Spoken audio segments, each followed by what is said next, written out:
ನಮಸ್ಕಾರ, ಶುಭೋದಯ. ಸಂಕಲ್ಪ ಸಿದ್ಧಿ ವಿಶೇಷ ಕಾರ್ಯಕ್ರಮಕ್ಕೆ ತಮ್ಮೆಲ್ಲರಿಗೂ ಆತ್ಮೀಯ ಸ್ವಾಗತ ಹೇಳ್ತಾ ಇರೋದು ನಾನು ಅನುಷಾ. ಇನ್ನು ಇದೇ ಫಸ್ಟ್ ಟೈಮ್ ಚಾನಲ್ ವೀಕ್ಷಿಸ್ತಾ ಇರೋದು ಅಂತಂದರೆ ಈಗಲೇ ಸಬ್ಸ್ಕ್ರೈಬ್ ಮಾಡಿ, ನಮ್ಮ ವೀಡಿಯೋಸ್ನ ಲೈಕ್ ಮಾಡಿ. ಪ್ರತಿನಿತ್ಯ ಕೂಡ ನಮಗೆ ಹಲವಾರು ವಿಚಾರಗಳ ಬಗ್ಗೆ ಮಾಹಿತಿ, ಮಾರ್ಗದರ್ಶನ ತಿಳಿಸ್ಕೊಡೋದಕ್ಕೆ ಸ್ಪಿರಿಚುವಲ್ ಗುರು ಡಾಕ್ಟರ್ ವಿಷ್ಣು ದತ್ತಾ ಗುರುಜಿಯವರಿದ್ದಾರೆ. ಬನ್ನಿ ಗುರುಗಳನ್ನ ಕಾರ್ಯಕ್ರಮಕ್ಕೆ ಬರ್ಮಾಡ್ಕೊಳ್ಳೋಣ.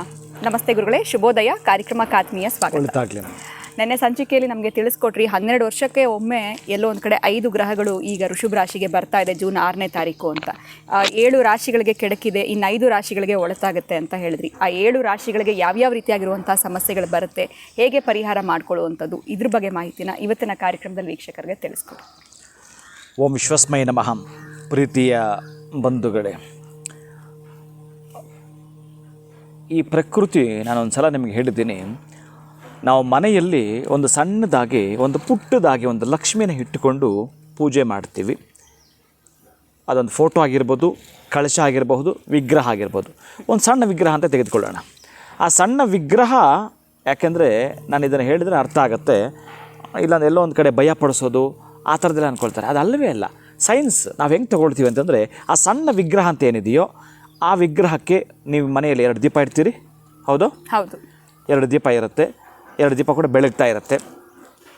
2 ದೀಪಸ್ತಂಭ ಇರುತ್ತೆ. ಸಣ್ಣದೊಂದು ಮೂರ್ತಿ ಇರುತ್ತೆ. ನೀವೇ ಅದಕ್ಕೆ ಆವಾಗ ಅಭಿಷೇಕ ಮಾಡ್ತಿರ್ತೀರಿ. ನೀರಿಂದ ಅಭಿಷೇಕ ಮಾಡ್ತೀರಿ, ಹಾಲಿಂದ ಅಭಿಷೇಕ ಮಾಡ್ತೀರಿ. ಇದೆಲ್ಲವೂ ಕೂಡ ಇರತಕ್ಕಂತಹದ್ದು. ಓಂ ವಿಶ್ವಸ್ಮೈ ನಮಃ. ಪ್ರೀತಿಯ ಬಂಧುಗಳೇ, ನಾನು ಯಾಕಿದೆ ನಿಮ್ಮನ್ನು ಪ್ರಶ್ನೆ ಮಾಡಿ ಮಧ್ಯದಲ್ಲಿ ಹೀಗೆ ಮಾತಾಡ್ತೀನಿ ಅಂತಂದರೆ, ಸ್ವಲ್ಪ ನೀವು ಗಮನಿಸ್ತಕ್ಕದ್ದು ಎಲ್ಲಿ ಅಂತಂದರೆ, ಎಷ್ಟು ಸಲ ನೀವು ಕೇಳೋದು ಕೂಡ ಮತ್ತು ನೀವು ಪರೀಕ್ಷೆ ಮಾಡಬೇಕು.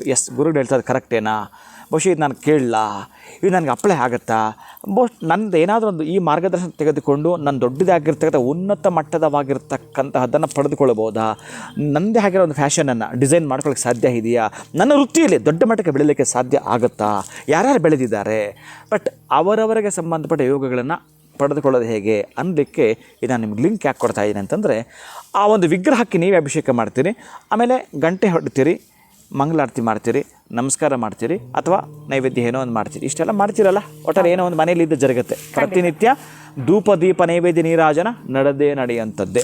ಸರಿ, ಪ್ರಕೃತಿಗೆ ಇದು ನಾನು ಹೇಳಿದ್ದೀನಿ. ಪ್ರಕೃತಿಗೆ ಯಾರು ಪೂಜೆ ಮಾಡಬೇಕು? ಈಗ ನೀವು ಲಕ್ಷ್ಮೀ ಅಷ್ಟೋತ್ರ ತೆಗೆದು ನೋಡಿದ್ರೆ, ಓಂ ಪ್ರಕೃತೇ ನಮಃ, ಓಂ ವಿಕೃತೇ ನಮಃ, ಓಂ ವಿದ್ಯಾಯೇ ನಮಃ, ಓಂ ಪ್ರಕೃತೇ ನಮಃ ಅಂತ ಆದ ಕೂಡಲೇ ಕೆಳಗಡೆ ವಿಕೃತಿ ಅಂತ ಇದೆಯಲ್ಲ, ಅದು ಯಾರು? ವಿಕೃತಿನ ಮಾಡಿದವ್ರು ಯಾರು? ಯಾಕೆ ನಾವು ಅದನ್ನು ಮಾಡ್ತೀವಿ? ಮೊನ್ನೆ ಅಷ್ಟು ಬಂದು ಹೋಗಿರ್ತಕ್ಕಂತಹ ಕರೋನಾಗೆ ಆ ಪ್ರಕೃತಿಗೆ ಮುಖ ನೋಡಲಿಕ್ಕೆ ನಾಚಿಕೆಯಾಗಿ ನಾವು ಮಾಸ್ಕ್ ಹಾಕ್ಕೊಂಡಿದ್ದು. ರೋಗ ಬರೋದು ಆಮೇಲೆ ಮಾತಾಡೋಣ ಅಂದರೆ, ಅಷ್ಟು ನಾವು ಇದನ್ನು ವಿಕೃತಿ ಮಾಡಿ ಇಟ್ಟಿದ್ದೀವಿ. ಈ ಪ್ರಕೃತಿನ ವಿಕೃತಿ ಮಾಡಿ ಇಟ್ಟಿದ್ದೀವಿ. ಅಂತಹ ಪ್ರಕೃತಿನ ಒಂದು ಭಗವಂತ ಅನ್ನೋದನ್ನು ಓಂ ಪ್ರಕೃತಿ ನಮಃ, ಇದು ಪ್ರಕೃತಿನೇ ಮಹಾಲಕ್ಷ್ಮಿ ಕಣಯ. ಸರಿ, ಪ್ರಕೃತಿ ಮಹಾಲಕ್ಷ್ಮಿ ಆದರೆ ಇನ್ನು ನೀವು ಮನೆಯಲ್ಲಿರ್ತಿರೋ ದೀಪಸ್ತಂಭ ಇದೆಯಲ್ಲ, ಅದು ಯಾವುದು ಪ್ರಕೃತಿಗೆ? ಅಂತಹ ಪ್ರಕೃತಿಗೆ 2 ದೀಪಸ್ತಂಭ ಇದೆ. ಅದ್ಯಾವುದು ಅಂತಂದರೆ, ಹಗಲು ಒಂದು ದೀಪಸ್ತಂಭ, ರಾತ್ರಿ ಒಂದು ದೀಪಸ್ತಂಭ. ಮತ್ತು ನೀವೇನೋ ಕಟ್ಟಿ ತೊಗೊಂಡು ಗೀರು ಬಿಡ್ತೀರಿ, ದೀಪ ಹಚ್ಚುತ್ತೀರಿ. ಮತ್ತು ಈ ಪ್ರಕೃತಿಗೆ ದೀಪ ಬೆಳಗೋದು ಯಾವುವು? ಹಗಲು ಬೆಳಗ್ತಕ್ಕಂಥದ್ದು ಸೂರ್ಯ, ರಾತ್ರಿ ಬೆಳಗ್ತಕ್ಕಂಥದ್ದು ಚಂದ್ರ. ಅವೆರಡು ದೀಪಗಳು. ಈ ದೀಪಸ್ತಂಭಗಳಿಗೆ ಅವು ದೀಪಗಳು. ಇನ್ನು ನೀವೇನು ವಿಗ್ರಹಕ್ಕೆ ಸ್ನಾನ ಮಾಡಿಸ್ತೀರಿ, ಆದರೆ ಪ್ರಕೃತಿಗೆ ಸ್ನಾನ ಮಾಡಿಸೋರು ಯಾರು? ಎಲ್ಲಿಂದ ಮಾಡಬೇಕು, ಹೇಗೆ ಮಾಡಬೇಕು? ಆಗಾಗ ಬೀಳ್ತಕ್ಕಂತಹ ಮಳೆ, ಅದೇ ಮಜ್ಜನ, ಅದು ಸ್ನಾನ. ಇನ್ನು ನೀವೇನೋ ಗಂಟೆ ಶಬ್ದ ಮಾಡುತ್ತಾ ಮಂಗಳಾರತಿ ಮಾಡ್ತೀರಿ. ಇನ್ನು ಪ್ರಕೃತಿ ಗಂಟೆ ಶಬ್ದ ಯಾವುದು? ಗುಡುಗು ಗಂಟೆ ಶಬ್ದ, ಮಿಂಚು ಮಂಗಳಾರತಿ ಆಗ್ತಕ್ಕಂತಹದ್ದು. ನೀವೇನೋ ಬೆಲ್ಲ ಹಾಕಿ ಒಂದಷ್ಟು ಪೊಂಗಲ ನೈವೇದ್ಯ ಮಾಡಿದ್ರಿ, ಪ್ರಕೃತಿಗೆ ನೈವೇದ್ಯ ಯಾವುದು? ಈ ಧರೆಯ ಮೇಲೆ ರೈತ ಬೆಳೀತಕ್ಕಂಥ ದವಸ ಧಾನ್ಯಗಳೇ ಪ್ರಕೃತಿಗೆ ನೈವೇದ್ಯ ಆಗ್ತಕ್ಕಂತಹದ್ದು. ಗುಡುಗು ಗಂಟೆ ಶಬ್ದ, ಮಿಂಚು ಮಂಗಳಾರತಿ ಆಗ್ತಕ್ಕಂಥದ್ದು. ಇನ್ನು ನೀವು ಮೊನ್ನೆ ಅಷ್ಟೇ ನಡೆದು ಎಲ್ಲೋ ಒಂದು ಕಡೆ ಧರ್ಮಸ್ಥಳಕ್ಕೆ ಹೋಗ್ತೀರಿ, ಲಕ್ಷ ದೀಪೋತ್ಸವ ನೋಡ್ಲಿಕ್ಕೆ ಹೋಗ್ತೀರಿ. ಆ ಲಕ್ಷ ದೀಪೋತ್ಸವ ಪಾಲ್ಗೊಳ್ತೀರಿ, ಚೆನ್ನಾಗಿದೆ. ಇನ್ನು ಪ್ರಕೃತಿಗೆ, ಆ ಪ್ರಕೃತಿಗೆ ಲಕ್ಷ ದೀಪೋತ್ಸವ ಮೇಲಿಡ್ತಕ್ಕಂಥ ನಕ್ಷತ್ರ ಮಂಡಲವೇ ಲಕ್ಷ ದೀಪೋತ್ಸವ ಆಕೆಗೆ. ಅಂತಹ ಪ್ರಕೃತಿಯ ಪ್ಲಾನೆಟ್ ಪ್ರಕಾರ ಯಾವ ಗ್ರಹಗಳು ಎಲ್ಲೆಲ್ಲಿ ಇರ್ತಾವೋ ಅಂತಹದ್ದು 6ನೇ ತಾರೀಕು ಒಂದೇ ಮನೆಯಲ್ಲಿ 5 ಗ್ರಹಗಳು ಇರುತ್ತವೆ. ಇದನ್ನು ನೀವು ಬಳಸ್ಕೊಳ್ಬೇಕು. ಬಟ್ ಇದರಿಂದ ಕೆಲವರಿಗೆ ಮೈನಸ್ ಇದೆ, ಕೆಲವರಿಗೆ ಪ್ಲಸ್ ಇದೆ ಅಂತ ನಾನು ನಿಮಗೆ ನಾನೇ ತಿಳಿಸಿದ್ದೀನಿ.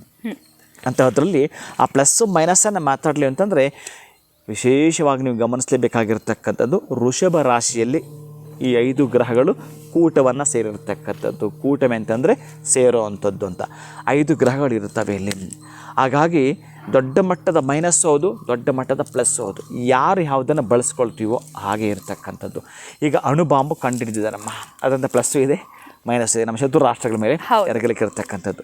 ದೊಡ್ಡ ಮಟ್ಟದ ನೀವು ಎಂತಹದ್ದನ್ನೇ ತೆಗೆದುಕೊಂಡರೂ ಕೂಡ ಅದು ನಾಶ ಅವಿನಾಶ ಎರಡೂ ಇರ್ತಕ್ಕಂಥದ್ದಿದೆ. ಎಲ್ಲಿಂದ ಎಲ್ಲಿಗೆ ನೀವು ತೆಗೆದುಕೊಂಡರೂ ಕೂಡ ಅಂತಹದ್ದು ಈ ಒಂದು ಮೈನಸ್ ಇರ್ತಕ್ಕಂಥದ್ದು, ನೆಗೆಟಿವ್ ಇರ್ತಕ್ಕಂಥ ರಾಶಿಗಳು ಅಂತಂದರೆ ವೃಷಭ ರಾಶಿಯವರು. ವೃಷಭ ರಾಶಿಯಲ್ಲೇ ನಡೀತಾ ಇದೆ. ಅದಕ್ಕಾಗಿ ಸ್ವಲ್ಪ ಇವರು ಎಚ್ಚೆತ್ಕೊಳ್ತಕ್ಕಂಥದ್ದು. ಇವರ ಒಳಗಡೆ ಒಂದು ರೀತಿಯ ಕೋಪ ಹಠಾತ್ ಬರ್ತಕ್ಕಂಥ ನಿಲ್ಲಿಸ್ಕೋಬೇಕು. ಆಮೇಲೆ ಎಲ್ಲೋ ಒಂದು ಕಡೆ ಅಹಂಕಾರಕ್ಕೆ ನೀವು ಎಳ್ಳಷ್ಟು ಜಾಗವನ್ನು ಕೊಡಬಾರ್ದು. ಈ ರಾಶಿಯವರು ಯಾವುದೇ ಕಾರಣ ಕೊಡಬಾರ್ದು. ಆಮೇಲೆ ಬರ್ತಕ್ಕಂಥ ಅವಕಾಶಗಳು ಬಹಳಷ್ಟು ಬರ್ತವೆ, ಎಲ್ಲೋ ಒಂದು ಕಡೆ ನೀವು ಅದನ್ನು ಯುಟಿಲೈಸ್ ಮಾಡ್ಕೊಳ್ಳೋಕ್ಕೆ ಆಗ್ತಾ ಇರಲ್ಲ. ಇಂತಹದ್ದಕ್ಕಾಗಿ ಇಲ್ಲಿ ಶುಭ ಗ್ರಹಗಳ ಮಿಲನ ಇದೆ, ಶುಭ ಗ್ರಹಗಳಿದ್ದಾವೆ ಇಲ್ಲಿ. ಅಲ್ಲಿರ್ತಕ್ಕಂಥದ್ದು ಶುಕ್ರ, ಗುರು, ಬುಧ ಬುದ್ಧಿಗೆ ಸಂಬಂಧಪಡ್ತಕ್ಕಂತಹದ್ದನ್ನು, ಆಮೇಲೆ ಸ್ಕಿನ್ಸ್ಗೆ ಸಂಬಂಧಪಡ್ತಕ್ಕಂತಹದ್ದಕ್ಕೆಲ್ಲ ಕೂಡ ಅದಕ್ಕೆ ಕಾರಕನಾಗಿರ್ತಾನೆ. ಅದರಿಂದ ನಿಮಗೆ ಏನು ಬೇಕು ಅಂತದನ್ನು ಮಾಡಿಕೊಳ್ಳಲು ಕೂಡ ಸಾಧ್ಯ ಇರತಕ್ಕಂಥದ್ದು ಇರುತ್ತೆ. ಹಾಗಾಗಿ ಈ ರಾಶಿನವರು ಸಾಧ್ಯ ಆದಷ್ಟು ಮಕ್ಕಳಿಗೆ ಕಪ್ಪು ಕಾಡಿಗೆಯನ್ನು ಕೊಡುವಂಥದ್ದು, ತಿಂಡಿಯನ್ನು ಕೊಡುವಂಥದ್ದು, ಅಮ್ಮನವರಿಗೆ ಕಬ್ಬಿನ ಹಾಲಿಂದ ಅಭಿಷೇಕ ಮಾಡೋದನ್ನು ಮಾತ್ರ ಮರೆಯಬೇಡಿ. ಇನ್ನು 6ನೇ ತಾರೀಕು ಇದೆಯಲ್ಲ, ಅವತ್ತು ಮಾತ್ರ ಸಾಧ್ಯ ಆದರೆ ನೀವೇ ನಿಮ್ಮ ಮನೆಯಲ್ಲಿ ಆಗ್ಬೋದು ಅಥವಾ ಅಕ್ಕಪಕ್ಕ ದೇಗುಲದಲ್ಲಿ ನಾನು ಹೇಳ್ತಕ್ಕಂತಹ ಆ ಒಂದು ವಿಶೇಷವಾಗಿರ್ತಕ್ಕಂಥ ಅಷ್ಟದ್ರವ್ಯಗಳ ಗಣಪನಿಗೆ ಸಂಬಂಧಪಟ್ಟಂಥನ್ನು ಪೂಜೆ ಹೋಮವನ್ನು ಮಾಡ್ಕೊಳ್ತಿರ್ತೀರಿ. ಅದರಿಂದ ಹೊರಗೆ ಬರಲಿಕ್ಕೆ ಇರ್ತಕ್ಕಂಥದ್ದು ಕೂಡ ಈ ಒಂದು ವೃಷಭ ರಾಶಿಯವರಿಗೆ. ಇನ್ನು ಮಿಥುನ ರಾಶಿಯವರಿಗೆ 12ನೇ ಮನೆ, 12ನೇ ಮನೇಲಿ ಮೈನಸ್. ನೀವು ಏನು ಮಾಡಿದ್ರೂ ಕೂಡ ಆಕಾಶಕ್ಕೆ ಏನೇ ಆಗ್ತೀರಿ, ದೊಡ್ಡ ಮಟ್ಟದ ಜ್ಞಾನ ಇರುತ್ತೆ ನಿಮಗೆ. ಎಂತಹದ್ದು ಅಂತಂದರೆ ಯಾವುದೇ ಕಾರಣಕ್ಕೂ ನಿಮ್ಮ ಸ್ನೇಹಿತರಾಗಿರ್ಬೋದು ಅಥವಾ ನಿಮ್ಮ ಕೊಲೀಗ್ಸ್ ಆಗಿರ್ಬೋದು, ನಿಮ್ಮ ಅಣ್ಣ ತಮ್ಮಂದರಾಗಿರ್ಬೋದು, ಅವರ ಬೆಳವಣಿಗೆಯನ್ನು ನೋಡಿ ಅಸೂಯೆ ಪಡ್ತಕ್ಕಂತಹದ್ದನ್ನು ಮಾಡಬೇಡಿ.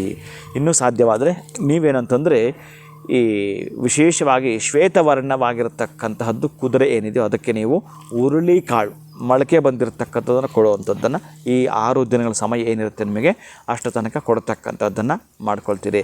ಯಾಕಂದರೆ ಇರತಕ್ಕಂಥ ನೆಗೆಟಿವ್ ಇರತಕ್ಕಂಥ ರಾಶಿಗಳು ಇವಾದ್ದರಿಂದ ಯಾವುದು ವೃಷಭ ರಾಶಿ, ಮಿಥುನ ರಾಶಿ, ಸಿಂಹ ರಾಶಿ, ತುಲಾ ರಾಶಿ, ಧನುಸ್ಸು ರಾಶಿ, ಕುಂಭರಾಶಿ, ಮೀನರಾಶಿ.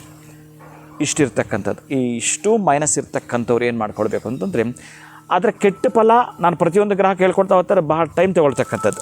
ನೀವು ಮಾಡ್ಕೊಳ್ಬೇಕಾಗಿರೋದು ಅಂತಂದರೆ 6ನೇ ತಾರೀಕು ಅಮಾವಾಸ್ಯೆ ಇದೆ, ಆವತ್ತು ಹೋಮವನ್ನೆಲ್ಲಾದರೂ ಮಾಡ್ಕೊಳ್ತೀನಿ ಅಂತಂದರೆ ಬ್ರಾಹ್ಮಿ ಲಗ್ನದಲ್ಲೇ ಮಾಡೋಂಥ ಪ್ರಯತ್ನವನ್ನು ಮಾಡಿಕೊಡಿ. ಬ್ರಾಹ್ಮಿ ಲಗ್ನದಲ್ಲೇ ನೀವು ಎಲ್ಲೆಲ್ಲೋ ಮಾಡಿದ್ದೀರಿ, ಆದರೆ 3 ಗಂಟೆಯಿಂದ ಸೂರ್ಯೋದಯ ಆಗುತ್ತಲ್ಲ, ನಿಮಗೆ ಆ ನಕ್ಷತ್ರಗಳ ಮೇಲೆ ಕಾಣಿಸ್ತಾ ಇರ್ತವೆ. ಸೂರ್ಯನ ಪಕ್ಕದಲ್ಲೇ ಇರ್ತಾನೆ ಗುರುಗ್ರಹ, ಅದು ಬಹುಶಃ ನಿಮಗೆ ಸಣ್ಣದಾಗಿ ಕಾಣಿಸುತ್ತೆ. ಅವನು ಒಮ್ಮೆ ನೀವು ಪ್ರಕೃತಿ ಮಡಲಲ್ಲಿ ಯಾಗ ಮಾಡ್ತಾ ನಿಮಗೆ ಕಾಣಿಸ್ಬಿಡ್ತೋ, ನೇರವಾಗಿ ಗುರುವಿನ ಅನುಗ್ರಹಕ್ಕೆ ಒಳಗಾದಂಗೆ. ನೀವೇನೇನು ಯೋಗಗಳಿದ್ದಾವೆ ಧನಕಾರಕನಾಗಿರ್ತಕ್ಕಂಥ ಗುರುವಿಂದ ಪಡ್ಕೊಳ್ಳತಕ್ಕದ್ದು ಅಷ್ಟೆಲ್ಲವೂ ಕೂಡ ಪಡೆದುಕೊಂಡೇ ತೀರ್ತೀರಿ. ಅಂಥ ಅಭ್ಯುದಯದ ಫಲಗಳು ನಿಮಗಾಗಿ ಕಾದಿರ್ತವೆ. ಮೈನಸ್ ನೆಗೆಟಿವ್ ಇರತಕ್ಕಂಥ ಈ ರಾಶಿಗಳವರು ಗುರುವನ್ನು ಬಳಸ್ಕೊಳ್ತಕ್ಕಂತಹದ್ದು, ಆ ಒಂದು ಅಷ್ಟದ್ರವ್ಯ ಗಣಪನ ಕೃಪೆಗೆ ಒಳಗಾಗ್ತಕ್ಕಂಥದ್ದು. ರಾಜಸು ಯಾಗಕ್ಕೆ ನಾನು ಕೃಪೆಗೆ ಒಳಗಾಗ್ತೀನಿ ಅಂತಂದರೆ ನಿಮಗೆ ಸಂಬಂಧಪಟ್ಟ ಕ್ಷೇತ್ರಗಳಲ್ಲಿ ಇದನ್ನು ಮಾಡ್ಕೊಳ್ತೀರಿ. ಖಂಡಿತವಾಗ್ಲೂ ಆ 7 ರಾಶಿಗಳವರು ಯಾವ ರೀತಿಯ ಒಂದು ಆಗುವಂಥ ಸಮಸ್ಯೆಗಳಿಂದ ಹೊರಗಡೆ ಬರಬೇಕು ಅಂತಂದರೆ ಅಷ್ಟಮಹಾಗಣಪತಿ ಯಾಗದಲ್ಲಿ ಪಾಲ್ಗೊಳ್ಬೇಕು, ಹೋಮದಲ್ಲಿ ಪಾಲ್ಗೊಳ್ಬೇಕು ಅಂತ ಇವತ್ತಿನ ವಿಡಿಯೋನಲ್ಲಿ ತಿಳಿಸ್ಕೊಟ್ಟಿದ್ದೀರಾ ಗುರುಗಳೇ. ಬಹಳ ಧನ್ಯವಾದಗಳು ತಮಗೆ. ನಮಸ್ಕಾರ. ಹರೇ ಶ್ರೀನಿವಾಸ. ಇನ್ನು 7 ರಾಶಿಗಳಿಗೆ ಯಾವ ರೀತಿಯಾಗಿರುವಂಥ ಸಮಸ್ಯೆಗಳು ಕಂಡು ಬರಬಹುದು, ಜೊತೆಗೆ ಅವರು ಯಾವ ರೀತಿಯಾಗಿರುವಂಥ ಒಂದು ಪರಿಹಾರ ಮಾಡ್ಕೊಳ್ಬೇಕು ಅಂತ ಗುರುಗಳು ತಿಳಿಸ್ಕೊಟ್ಟಿದ್ದಾರೆ.